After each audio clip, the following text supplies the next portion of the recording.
Hello everyone, this is Dr. Sayar from Dentabest, your best online mentor for the preparation of INBD ATAT and AFK exam. So today we are going to take a topic of endodontics, that is endo-perio relationship. So we know endo and perio, they can definitely connect with each other through apical foramen, to the lateral accessory canals. So let us see first how endo and perio, what are the pathways that are connecting both of them. So endo and perio can connect via the anatomical pathway, like through apical foramen, accessory canal, or through developmental grooves, or the non-physiological pathway connecting through the iatrogenic root canal perforations, by vertical root fracture, by trauma, or a pathway created connecting your endo and perio by root resorption. So now we can see that there are several bacteria that are associated with pulpitis, like your Eubacterium, Peptostreptococcus. Now let us see the classification of the endoperio lesion. First of all, we have primary endo lesion. Then we have primary endo lesion with the secondary perio involvement. Then we have primary perio lesion, primary perio with secondary endo involvement, and the true combined lesions. You can see the picture here. In the primary endo condition means only the pulp is involved. Then primary periodontal condition when only the perio is involved. No involvement of pulp here. And the true combined lesions are the lesions which have coalesced with each other. So true combined lesions are actually those lesions which started independently as pulpal or periodontal, but over a period of time they become coalesced with each other. Now it is very difficult for you to differentiate which condition came first. Is it pulpal or periodontal? So we can see some based on clinical presentation strategies for each. Now let us see how we are going to diagnose different conditions of endoperio. So if the condition is only primary endo, only involving the pulp, we can see here in the soft tissue there can be a sinus opening, on the tooth there can be large decay, fracture restoration, or erosions, abrasions, cracks, poor RCT. And the primary perio lesion, you don't see anything inside the pulp, but you will see inflamed gingiva, presence of recession, plaque and subgingival calculus involving multiple teeth, or a swelling that is indicating a periodontal abscess. Now the conditions which are primary endo with secondary perio involvement, you have plaque which is forming at the gingival margin of the sinus tract that leads to the inflammation of the marginal gingiva. But along with that, you have some exudate coming out of the sinus tract that is indicating your primary endo involvement and the root perforation or fracture. Now, the fourth condition is primary perio with secondary endo involvement, that is plaque, subgingival calculus, and swelling, multiple teeth, and there's a localized generalized recession and exposure of the root that is indicating that a perio condition has gone into the endo with the presence of pus and the exudate. Then you have two combined lesions where plaque, calculus, and periodontitis will be present in varying degree. Then you have a swelling around single or multiple teeth, pus and exudate that indicates the endo involvement. Now pain in primary endo lesions can be sharp. Primary perio lesion, the pain is going to be usually dull, achy pain, and sharp only when you have an acute perio condition. In the primary endo with secondary perio, sharp shooting pain, but dull pain more in the chronic condition. Primary perio with secondary endo, usually dull ache, sharp only in acute perio abscess, while in true combined condition, usually it is a dull ache, only in acute condition the pain is going to be severe.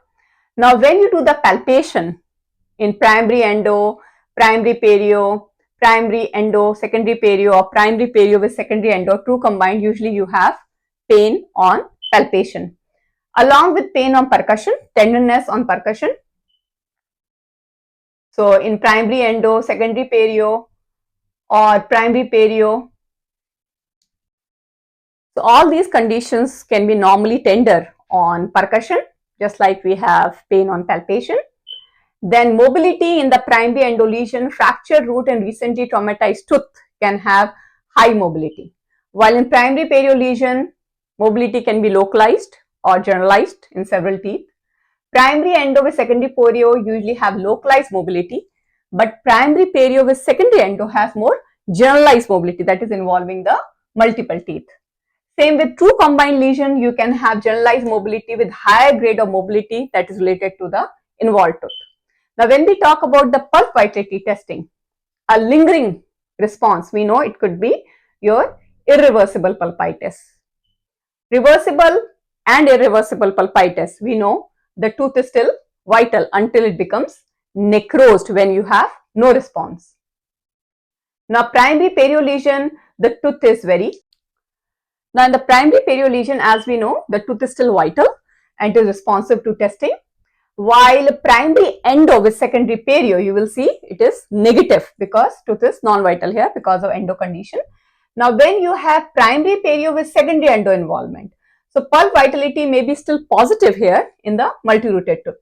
While in two combined lesions, usually it is negative because of having a non-vital pulp.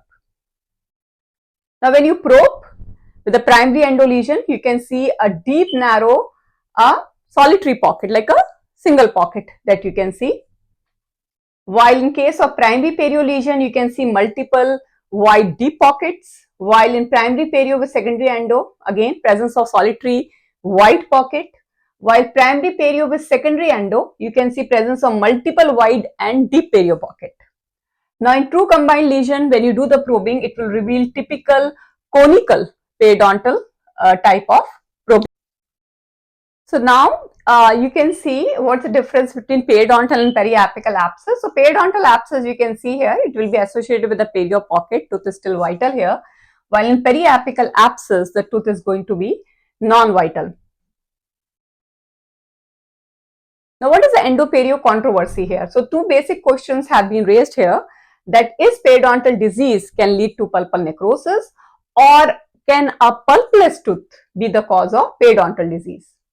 So, what is the effect of pulpal disease on the periodontium? So, when you have early inflammatory changes in the pulp, it usually have very little effect on perio. But once the tooth, the pulp become necrotic, it will produce some inflammatory response that can flow through the apical foramen into the periodontal tissue.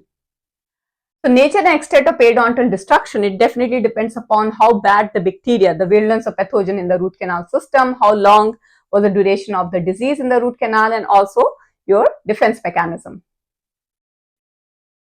Now, the effect of perio on the pulp.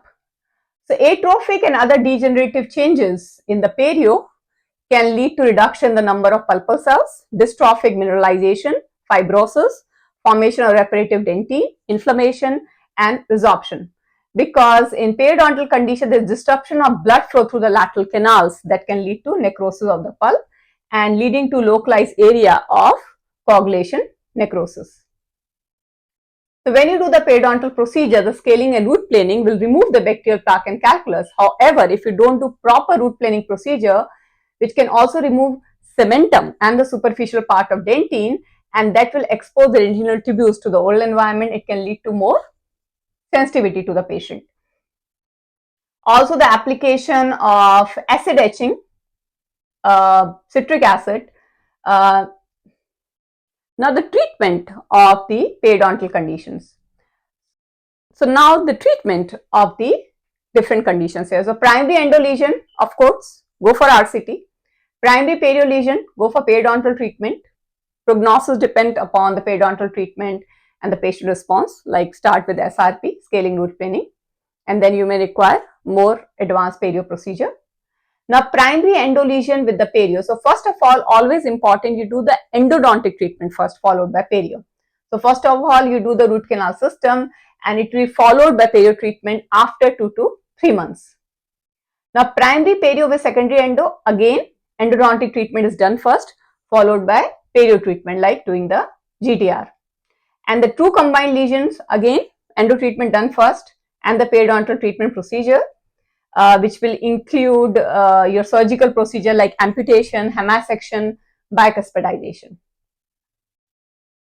You can see the conclusion here, the healthy pulp, necrotic infected pulp, disease perio affecting the healthy pulp can lead to necrotic infected pulp.